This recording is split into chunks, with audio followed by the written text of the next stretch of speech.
Well, I'm stood in very sunny Taunton on Sunday morning, and I'm here at the RMweb Members Day. It's an annual, low-key, very friendly little show put on for free by the RMweb members, and has a few layouts, a bit of trade, but most importantly, it's got pasties and it's got cake.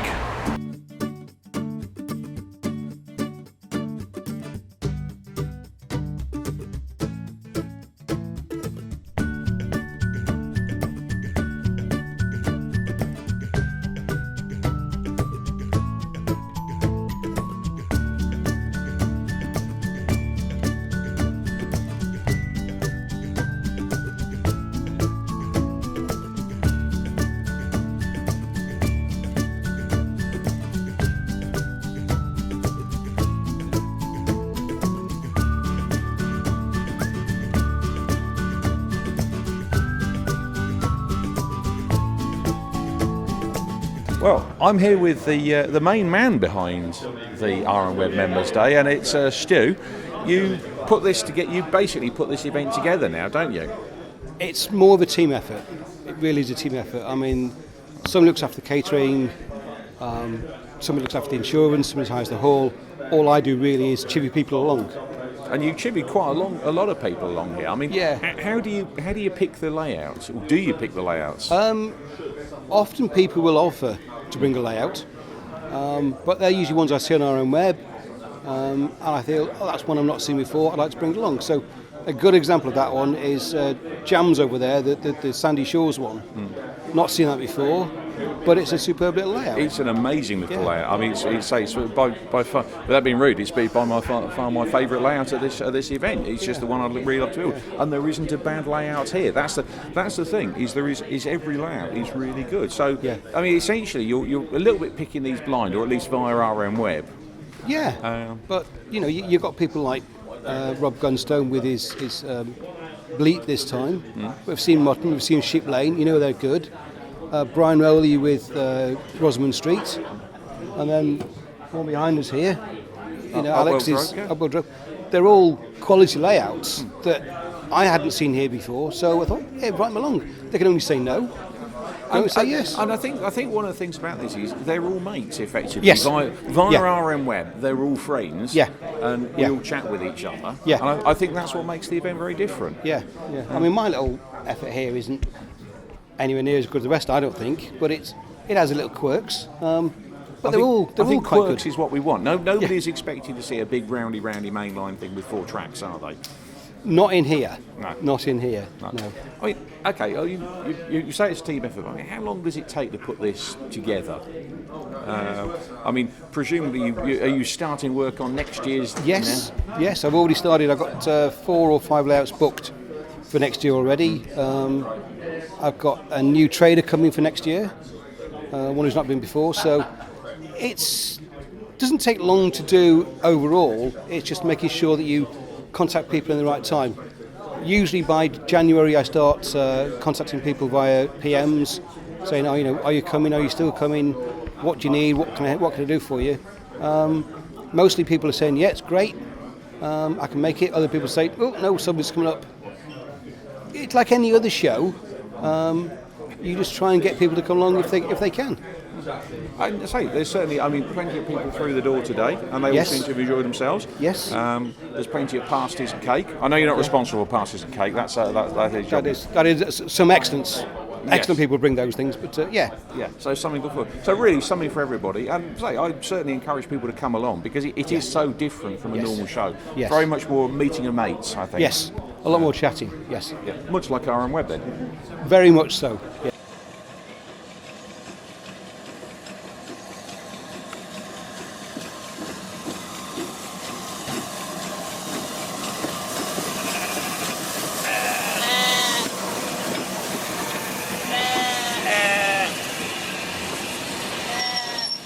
Right, Rob, Mr. Gunstone, this is Hello. the latest part of your Sheep Chronicles. Yes, it is. Right, okay, what's this one?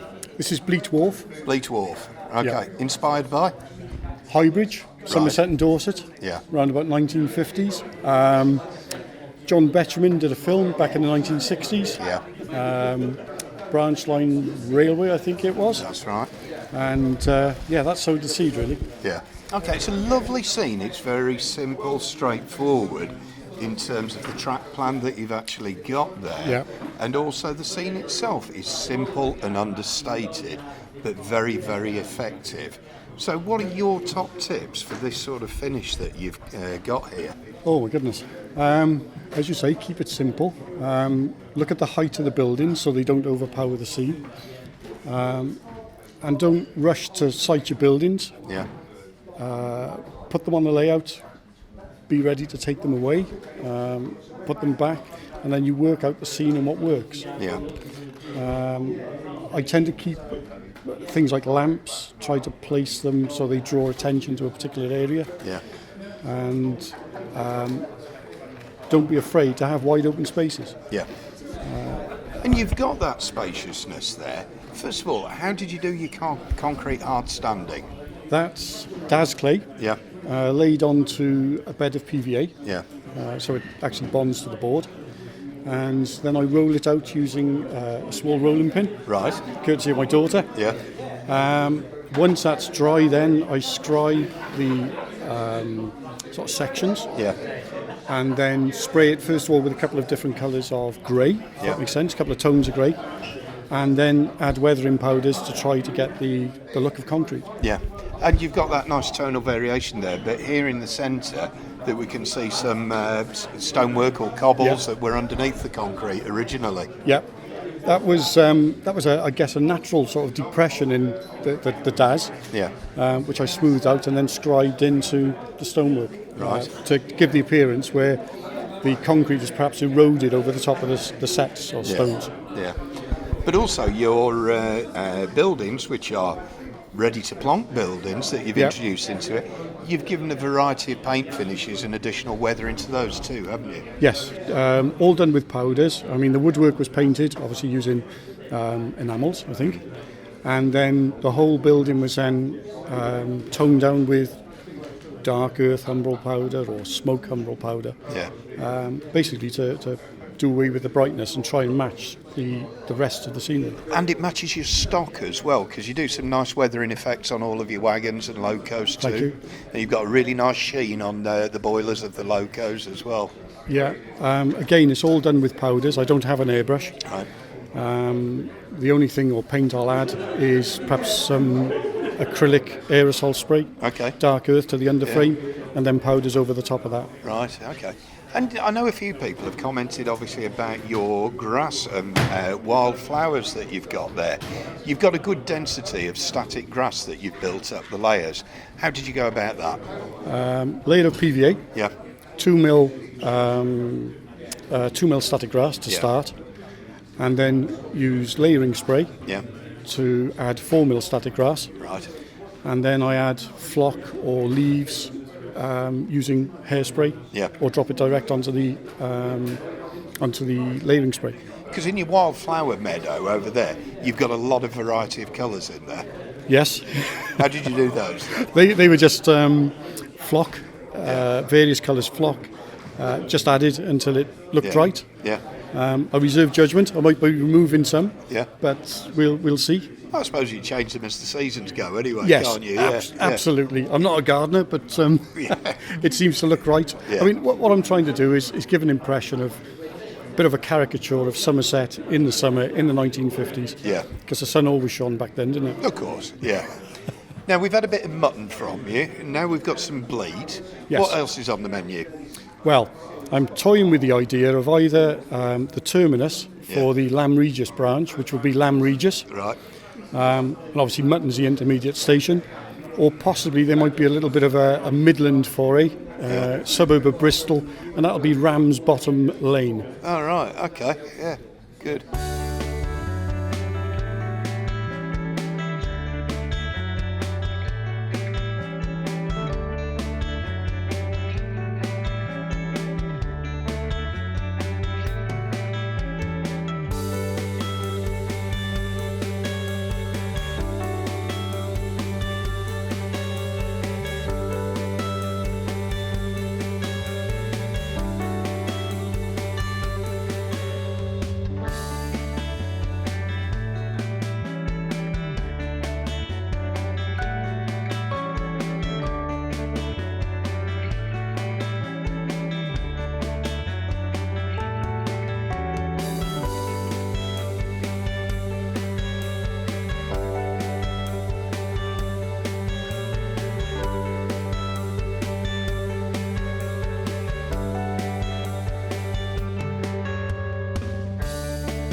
I'm here at Sandy Shores with Jamie Warren, the builder of the layout. Now, Jamie, it's a really different layout. How did you start? How did you come up with the idea? Well, this was to start with, we'll have to go back a little bit because my previous layout was based on Calshot, which was a seaplane base on the south coast. Now, because it was based on a real location, people kind of knew what to expect, which meant they knew all the kind of things that weren't quite right. Oh, so you were hidebound a little bit by the prototype, and everybody going, "Oh, that's not quite right." Yeah. So, which was okay, I understand, but anyway. So, moving on to this now. This was a complete dream sequence, if you like. This was where I would love to just go and visit, really. It's a proper dream seaside location, isn't it? I mean, the colours say it's a really nice sunny day. Yeah. It's one of those obscure little bits of seaside as well. Yeah. I mean, it's got quite a complicated track plan. That must have been a bit challenging to come up with and then to build. Yeah, it's quirky, definitely. Normally you'd expect to have a run-around loop by the station. There isn't one. In fact, the station blocks the loco shed. There's just a whole menagerie of things that are just a bit awkward, really. The whole layout's just a bit awkward. The shape's awkward, Yeah, it's not a conventional shape. I mean, everybody else has got nice rectangular baseboards. There's no straight lines here. We've got this sort of sweeping vista along the front. Yeah. You really didn't make it easy for yourself. No, and it doesn't stop there either. Everything is just way more complicated than it needs to be. So, for example, the lighthouse. That was made on a wooden former on the lathe, then clad with DAS air drying clay, and then scribed for God only knows how long I spent doing that, and then painting each individual brick. The list goes on. The same thing with scribing on the key. So, yeah, because you scribed the key as well. Yeah. But it's very creative, and it's quite a bold move, putting it right in the middle of the layout. Yeah, when I first started construction of the layout. People were quick to say, well, actually, all you've done is produce a view blocker. You won't be able to see past it. But my reasoning for putting it there was to make a statement. It's a big bulge, you can see it because of the way the layout curves. You can actually see it from, right over there somewhere. So, really what you've got to do is you've got a very short layout. I mean, how wide is the layout? I think it's 2 foot. 2 foot, maybe a bit more. So you've got a little layout, but because of the view blocker, you've got to look at it from both sides, haven't you? You can't just turn up and see everything. You've got to move around. Yeah, you really have to move your whole body around to explore the different angles. Everything's kind of purposely drawing your sight down different directions. It's like the slipway draws your sight upwards. The lighthouse draws you towards that way. The same for underneath the bridge, underneath the lighthouse. You're right. I'm looking for ways to keep the eye occupied, explore different angles. Yeah, that's great, and it's worked really well because there are so many in such a tiny area. There are so many different things to look at, so many different viewpoints. But there's some technical challenge as well because your colouring is really nice, but sand is a very, very difficult thing to model. Yeah. Because real sand just looks overscale. Yeah, it is plain sand, which I brought early learning centre. Ended up with a huge 25 kilo bag of sand. Obviously, I didn't need that much. So you're going to have lots of layouts with sand on them then? I won't go short of the sand, that's for sure. But the sand, obviously because it's overscale, because it's just real sand, you can't make sand any smaller. No. So the idea was to copy one of Neil Rushby's techniques, which was to paint sand top. So I did the watery sand emulsion on top, and that kind of blurs the lines of the individual grains. I see. So it takes the edge off the individual grains, which is why you've got something that's sand-shaped and works that way. Very, very nice technique. Now, the buildings, are they all scratch-built? Yes, every single one is scratch-built. We've already discussed the lighthouse. The engine shed is made out of a frame, basically a lattice work of plasticard, onto which I've glued these corrugated sheets, which are really thin. I can't remember who made it, it's not on my head. But yeah, they're coming vacuum formed. Oh, the Wills sheets. ones. No, they're really thin stuff. Oh right, okay. So anyway, you've got the engine shed. Yeah. The carriage cottage. That's got to be my favourite building on there. I'm going to grab it actually because it's quite an interesting one. Yeah. Okay. So this is, well, normally when you think of ground carriage, you'd probably be thinking, I know how to do it. I'll make it out of plastic coach sides. Yeah. But for this, I wanted the effect of a real grain. And remember, this is a tatty inside place. I wanted it to look tatty. So, and actually, if I just put it that way, it's all balsa wood. I mean, it is incredibly light, and yes, it's all balsa. So you've scratch built that again, challenging one, cutting out the thing, getting everything square and nice, and then painting it this quite nice faded colour. I think the other trick is that you've actually got the path, which genuinely would be edged gravel, is really nicely done around there. It's those sort of little observations that make it. And so, how long did the process take to build? Roughly. Oh, well, that's a good question. I think I started it in 2016. It might have been 2015, but my modelling tends to come in fits and spurts. So usually with a deadline for an exhibition looming. So, for example, swag here. The previous 2 months I've been working almost non-stop, apart from a holiday, to get everything kind of sorted as good as it's going to be for the show. So I tend to spend... I think there was some last-minute working, wasn't there, yourself? Very much. I mean, for example, this tidal creek here, yesterday, day before yesterday, I poured some resin in, and it discoloured, it cracked, it went horribly wrong. And this was a day before the show. I thought, I'm going to have to rip it out and start again. So I ripped it out and redid it all with polyfiller, scribed it all, repainted it. It just shows how fast you can model. Then if you need to in a hurry, that's right. Well, I mean, I say it's a cracking little layout. I really, very much the one I would have wanted to build if I was going to pick one here, which is my thing. I love the look of it, so I'm hoping we're going to see it around the exhibition scene a bit more. I think everybody else is going to really enjoy it.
This is particularly of interest to me at the moment.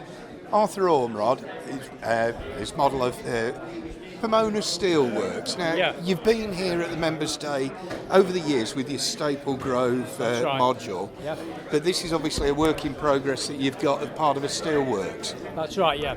I mean, really, it was inspired by the cameo layout concept. And what I wanted to do is get a working layout within that kind of cameo capsule. And that's what Pomona Works is, really. Yeah. So it's an excuse to do some exercise in modelling industrial buildings, locomotives, rolling stock, and eventually will become a working layout where I can kind of demonstrate what the industry was like 40, 50 years ago. Because this does tell a story about the materials, obviously. It does. Goods in and goods out, doesn't it? It does, yeah. I mean, the works here represents the kind of industry you'd have seen around 1970, before technology changed. But when this is a working out layout, I'll be able to run this, bring in materials into the appropriate building and taking them out again as they've been finished and worked on, and then disappearing at the far end of the building there where the hot ingots have gone to be reheated and then sent further down the line into the rolling mill and wouldn't be seen again at this end of the building. But we'll have a constant movement of materials in and out as they're being processed and worked on in the various buildings we see here. I mean, it's good. I mean, seeing obviously the ingots that you've got there, for example. Did you actually sort of make those yourself, or? It's a mix. I mean, some of the wagons are conversions of American kits from Walthers and STD. The ingots are all scratch built. The ingot moulds are from Robert Thompson's RT models. Okay. They're nice little resin castings, and they save a lot of work because they're really an awkward thing to model, but as a resin casting, they're really neat. Little buggies they carry on, I built from scratch from plastic card, and they run on the redundant US style bogies, which I take off the American ladles there, which wouldn't look right in a British setting. And that's one of the really eye-catching things that we've got, obviously, in that slag ladle there and the blocks here, is your paint treatment of it. Yeah. Well, firstly, that's a hot metal ladle, Andy. Let's get these things correct. Okay. Yeah. Right. So that's representing a vehicle carrying liquid iron for conversion to steel. And obviously these are carried in liquid form, so they're very hot.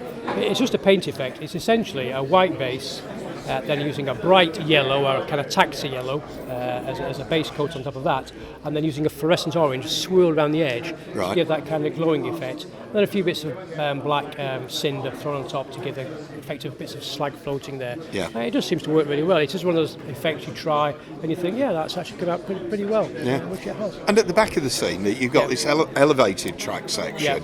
It's not what you necessarily first of all think of in an industrial layout, but it did happen, didn't it? It did, yes. I mean, the furnaces are built on a mezzanine floor at this kind of level here.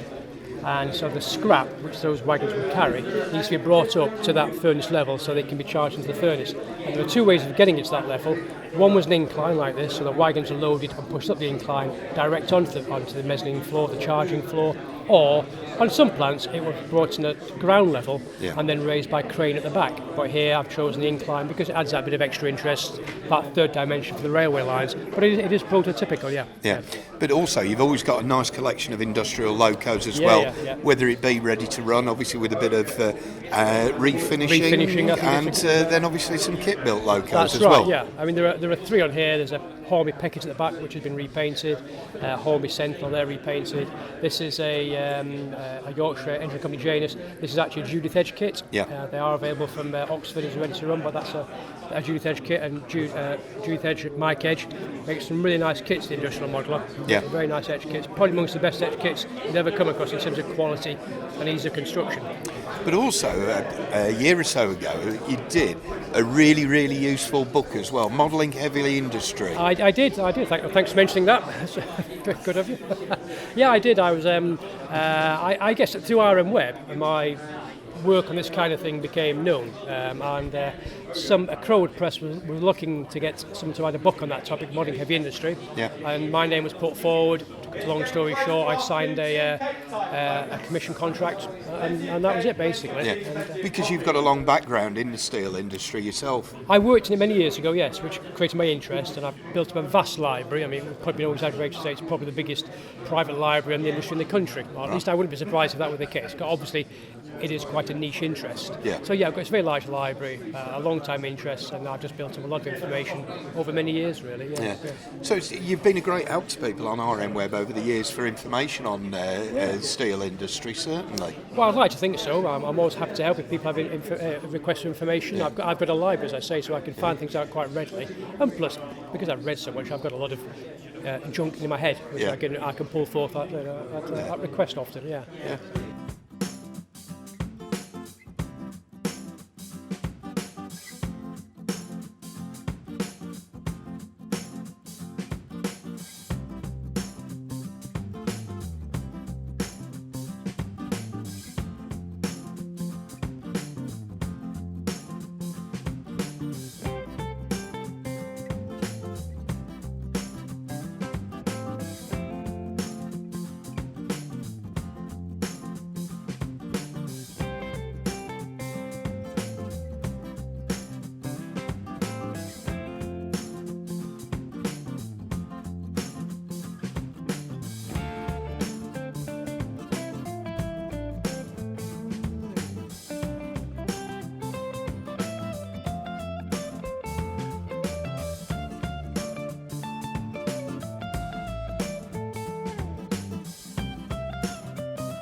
Are you a member of Bupa? Because you're going to need that membership, I can tell you. Loudest, Right. shouldn't I? Right. So we've gone with sheep with Rob, and I'm in trouble now. Anyway, right. Okay. Who votes for the worst shirt? First of all, give a cheer for Black Rat. And who votes for Mr. Brian Rolly? I think once again, sorry, young pretender, I think the master has taken it once again. Well done. I'm now at the epicentre of the RMweb Members Day with Peter. Peter, you and your glamorous assistant have been manning the kitchen well today. Been busy? Very busy, yes. We've got through pretty much all the cake. There's still a bit left if you want some. We've got 3 or 4 pasties, which I'm sure will soon little be bit of taken for chicken the and journey ham, home. but they'll be sold off at the end. We've made some money, so there'll be a little bit coming out to the charities at the end as a result of it. So, yeah, good day. Excellent. All the cakes donated, by the way, as well. So Yes, thank you Very to much all so. those who've donated cakes. It's much appreciated, and it's pretty much the reason we're here, I think. it's certainly appreciated for those of us who've been eating them. Yes. Well, that's right, and I've been trying to twist a few arms every now and again to eat some more. So, Aidan, you've Yes. been running the Bring and Buy store this year, haven't you? That's right, yes. How did you get collared into that? I wish I knew. Yeah. I think I offered help and someone said, oh, we haven't got anybody to do this. Okay. And I said, oh, I could do that, I think. Yeah, because it does get classed as the good captain's Bring and Buy sale. It does, yes. He's like some ethereal presence, isn't he? A bit like the Dalai Lama, as though he's sort of like bestowed this task upon you now. It does seem like that, yes, Yeah. yes. But what I have seen today is a lot of the visitors wandering around having picked up or scavenged a few bargains. Oh, I think so, Yeah. yes. So you were busy on there earlier. We're very busy, actually. I think we've done quite well. I don't know what it was like in previous years. Yeah. We only had Yeah. last year. But I think the charity will Yeah. benefit. Because obviously members bring things along, and sort of like 10% of the value of the sales goes to the nominated charity, which this year is Macmillan Cancer Support. So thank you very much indeed for helping that. Aidan. Oh, it's been an appreciated. absolute real pleasure, actually. I've really enjoyed doing it. Good stuff. That means you can do it next year. Ah,